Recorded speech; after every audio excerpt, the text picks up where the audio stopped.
Question असा है कि 12% लाभ और 4 हानि पर किसी वस्तु के विक्रय मूल्य में अंतर कितना है रुपये 38 अंतर मतलब आपण काय करतो वजा करतो 12% लाभ 8 झाली बरोबर आहे का बरोबर आहे का 12 किती 4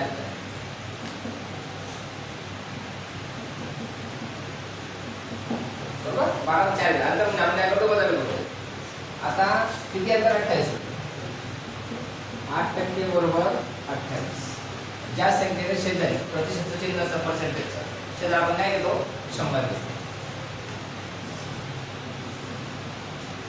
100 पुढे जाणार वरती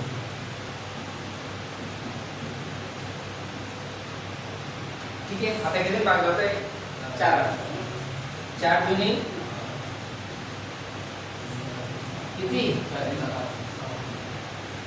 700 पडतं त्यांचं ते ठीक 50 दुनी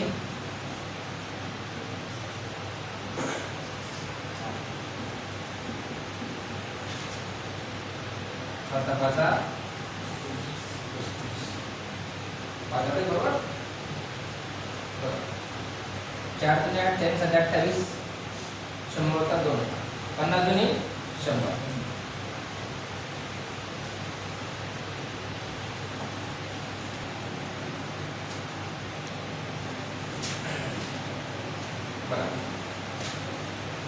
एक वस्तू मिस्टर एक्स नावाचा एक व्यक्ती आहे तो एका वस्तूला 20% लाभला विकतोय किती ना नंतर मिस्टर एक्स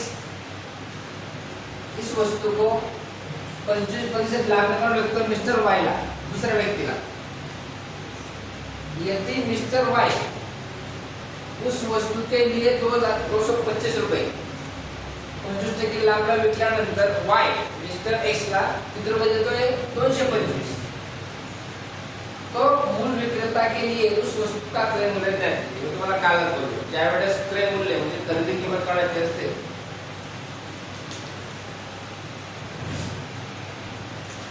क्रय मूल्य काढायचे असते त्यावेळेस आपण काय करतो जे लाभ आहे ना ते छेदाला घेतो बरोबर ना क्रय मूल्य आपण किती म्हणू आता x मान ठीक या मूल्यावर 20% लाभ मिळतो कसं 120 जर 70% लाभ म्हटलं तर 100 70 70 आला परत x y ला घेतोय किती लाभ ना 25% लाभ 125 आता y त्याला किती रुपये देतोय 200 आणि समजले आता एक याला गुणिला याला भागलाय आता 100 वर जातील 120 125 खाली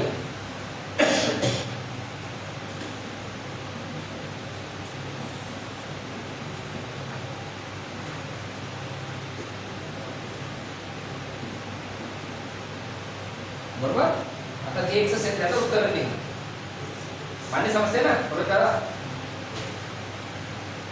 0 गेला इथं 5 आहे इथं 5 इथं 0 तर 0 5 चा भाग जातो कोणत्याही संख्येत एक स्थानी 0 किंवा 5 असेल पूर्ण संख्येत 3 भाग जातो कितीची कसोटी बोलत चला 5 ची कसोटी 25 5 बघा 5 गुणिले 10 5 5 25 5 गुणिले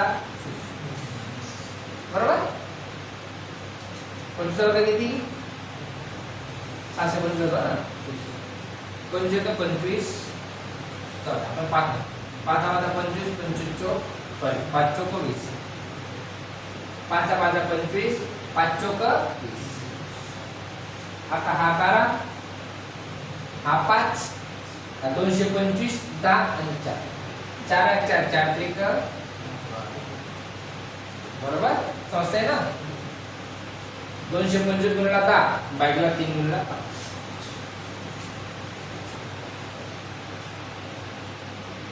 3 5 बरोबर 5 त्रिक 5 चौक किती उरले 2 काय किती झाले 25 5 5 बरोबर 15 त्रिक 15 गुणिले 10 त्या वस्तूचं प्रेमूल्य किती होतं 100. आकडेमोड दाबायला पाहिजे उत्तर येऊन जातं. काही नाही 5 च्या पाडा उत्तर सोडवलं. किसी वस्तु को 7% लाभ पर और 6% हानि पर बेचने पर प्राप्त विक्रय मूल्यों का अंतर 104 है, तो वस्तु का क्रय मूल्य ज्ञात कीजिए.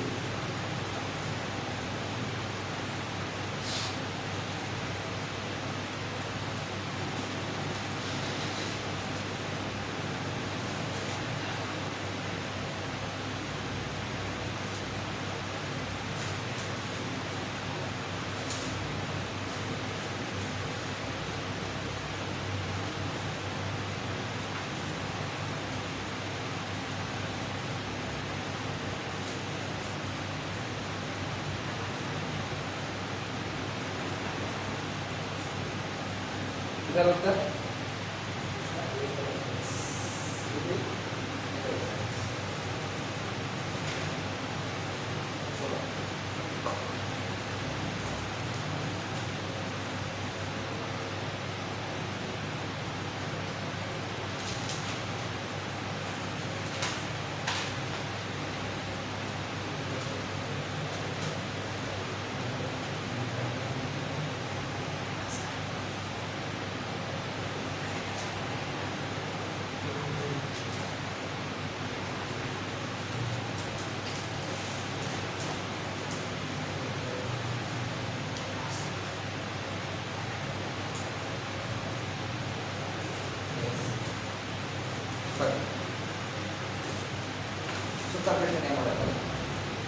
किसी वस्तु को 7% लाभ पर और 6% हानि पर बेचने पर प्राप्त विक्रय मूल्य का अंतर कितना है 104, तो वस्तू का क्रय मूल्य नाही. आता जो पण नफा जो पण तोटा असेल तो आपण पुढे घेणार. आता तो क्रय मूल्य आपण किती बनवला होता 100. ठीक आहे. त्याला पहिले काय होतो 7% लाभ होतो. हे मूल्य 7% लाभ होतो 100 आणि 7 160. आणि नंतर काय हानी किती 100 मधून 60 किती उरले किती अंतर 100. क्रय मूल्य आपण x मानलं. क्रय मूल्याचा 60% लाभ आणि 60% हानी. जरी तर 12% हानी म्हटलं असतं तर किती झालं असतं 88. बेस्ट समजतंय ना. हानी म्हटलं म्हणजे 100 मायनस करायचं आणि लाभ म्हटलं म्हणजे 100 प्लस करायचं. तेवढं लक्षात ठेवा. आता अंतर अंतर काढतो आपण मोजायला. दोघांचे योग पण म्हटलं असतं मूल्य का योग पण आपण बेरीज केली. अंतर काढताना आपण मोजावी करू कधी बरोबर ना. म्हणून एक मायनस घेतो. x जोडायचे 60 छेद 100 94x छेद 100 बरोबर आहे छेद. अपूर्णांकाचा छेद कॉमन असतो त्यावेळेस आपण अंशाची बेरीज वजाबाकी करून टाकतो. तर इथे भी छेद कॉमन आहे तर पण कॉमन आहे त्याच्यामुळे आपण एक करू 100 घेऊ. 107 वजा 94. 107 वजा 94 किती बोलले बोला 17 18 13 दिल ना 13 का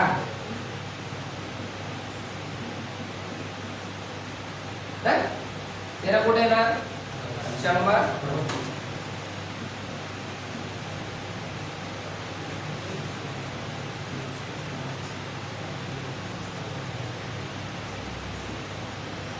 आणि किती 4 असेल 100 गुणिले किती म्हणजेच त्या वस्तूचं क्रय मूल्य किती? 800. आलं का?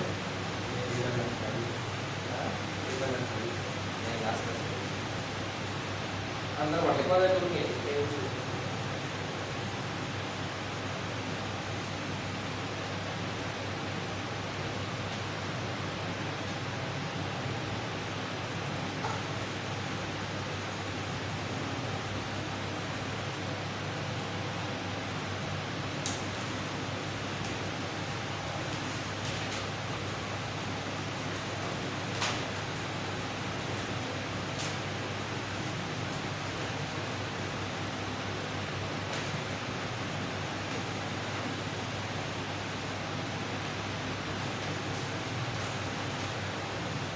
बघा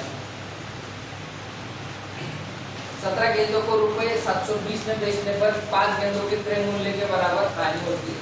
याचाच अर्थ ज्यावेळेस 17 चेंडू असतात ते 700 रुपयामध्ये विकल्यानंतर त्यांना 5 चेंडूंची किंमत एवढी त्यांना काय होते? नुकसान होतं. तर ते किती विकताय? फक्त 12 विकताय. 17 720 मध्ये विकताय पण त्यांना 5 चेंडूंनी काय होतंय? नुकसान होतंय. म्हणजे त्यांना मग 720 रुपयांसाठी किती चेंडू जात आहे? फक्त 12. किती जात आहे? चालतंय ना?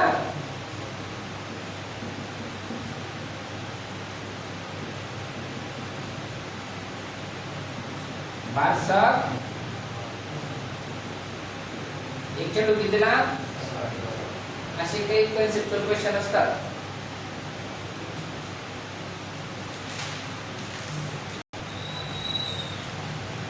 एक 13% हानि और 15% हानि लाभ के बीच अंतर 63 रुपये था. तो प्रश्न में वस्तु का लागत मूल्य क्या होगा? आता जस्ट दोनों का उदाहरण झाला आपल्या इथे अंतरवाला सोडो.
बरोबर.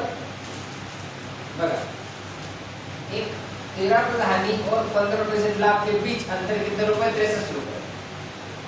तो प्रश्न का लागत मूल्य आपण किती म्हणू आता? लागत मूल्य क्रय मूल्य.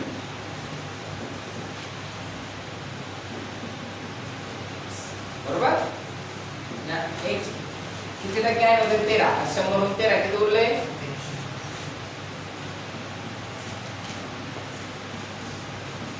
लाभ किती होत आहे? 115. म्हणजे 15% लाभ झाला ना. वरती किती येणार सांगा? अंतर किती आहे? बरोबर 87. आता 115 x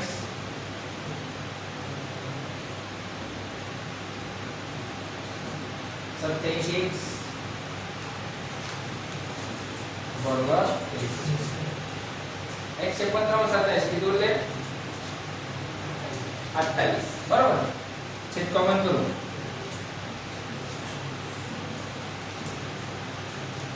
आता पुढे येणार खाली 100 अंशाला.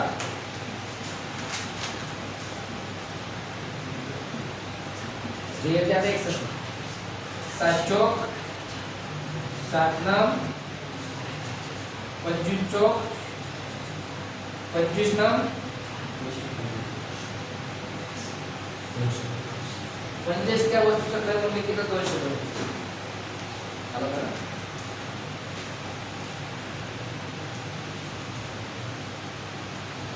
आता बघा, क्रय मूल्यामध्ये आणि विक्रय मूल्यामध्ये एक फरक असतो. विक्रय मूल्य ही नवीन किंमत असते आणि क्रय मूल्य काय असते, जुनी किंमत असते. नवीन किंमत काढताना जो लाभ किंवा हानी असते त्या अंशाला ठेवावं लागतं आणि क्रय मूल्य काढताना लाभ किंवा हानी छेदाला घ्यावं. आता एक व्यक्ती किती रुपयाला करतोय तो 28, किती टक्के हानी होते, 100 मधून 30 किती राहिले, बरोबर. शून्य गेला, शून्य गेला, शून्य गेला.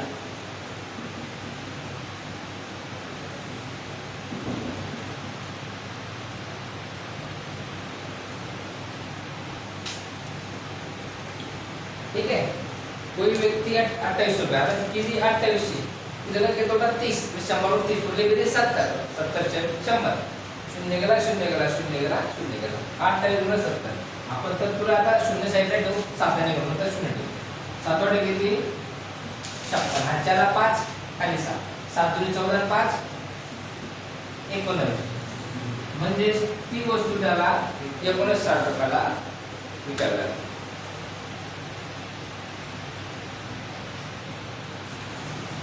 बघा, एक दुकानदार को, एकदम सिंपल क्वेश्चन बघून घ्या. एक दुकानदार को एक वस्तु को 1980 में बेचने पर कितना क्या तोटा होतो 10%. आपला ती जे क्रय मूल्य आहे त्याला पहिले काढावं लागेल. कोणत्या वस्तूचा 10% तोटा झाला. आता क्रय मूल्य काढताना वस्तू किती आहे 1980,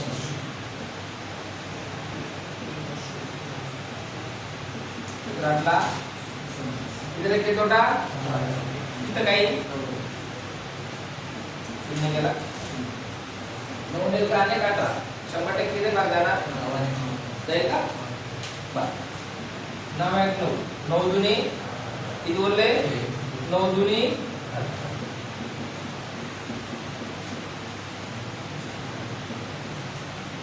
'ती किंमत किती आहे आता 2200. 2200 ला 90 10% हानी झाल्यावर त्याला किती पडली 1980. आता या 2200 ला 15% लाभ पाहिजे.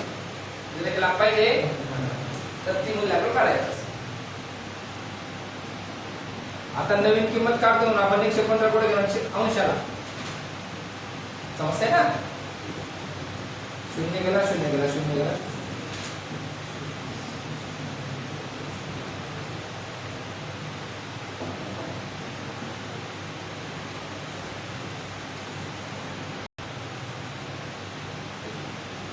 समजते ना. 22 का साला 115 का झाला तर 22 चा पाडा कोण झाला का 22 पाचा 110, ठीक आहे ना. आजच्याला किती 11, बरोबर. 22 1 22 1 11 33 ची आजच्याला 22 1 22 आणि 3